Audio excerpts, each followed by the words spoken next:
Petrol ડીઝલમાં સતત ચોથી વખત ભાવ વધારો થયો છે, ત્યારે ભાવનગરના પાલિતાણામાં ભાવ વધારા સામે લોકોમાં રોષ છે।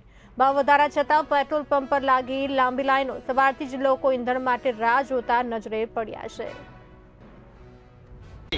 તમે સૌ જોઈ રહ્યા છો કે દિવસે ને દિવસે પેટ્રોલ ડીઝલ ગેસ બધા ભાવ વધતા જાય છે અને સરકાર એવી મોટી મોટી વાતો કરે છે, બણગા ફૂંકે છે કે પેટ્રોલ ડીઝલની કોઈ અછત નથી। તો શું આ બધા ખેડૂતોને, જનતાને આ લાઈનમાં ઊભો રહેવાનો શોખ છે?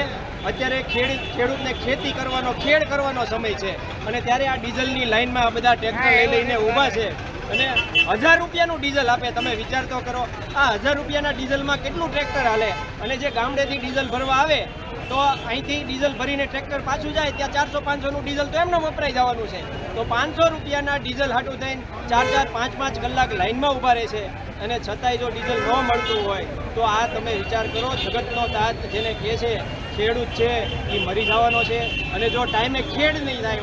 હું ખેડૂત છું અને ડીઝલ લેવા આવ્યો તો 1000 રૂપિયાનું ડીઝલ આપે છે કેનમાં અને લાઈનમાં ઊભા 6 વાગ્યાના હજી વારો નથી આવ્યો અને ટ્રેક્ટરમાં જે 1000-2000નું નાખે છે, ટ્રેક્ટરમાં અહીંયા આવે છે 5 લીટર પૂરું થઈ જાય અને ચાલક બગડી જાય, વારંવાર લાઈનમાં ઉભા રહેતા લાઈન છે એક બચે સુધી નહીં। પેટ્રોલ ભાવ વધારો અને પેટ્રોલ ડીઝલનો એનો ભાવ વધારો વધી ગયો છે, પણ વધારે વધી ગયો તો કોઈ વાંધો નથી, પણ એનો ટાઈમે જથ્થો તો એને જેવો જોવે ને, કદાચ હજી 150 કરે તો હાલે, પણ ટાઈમે ખેંચી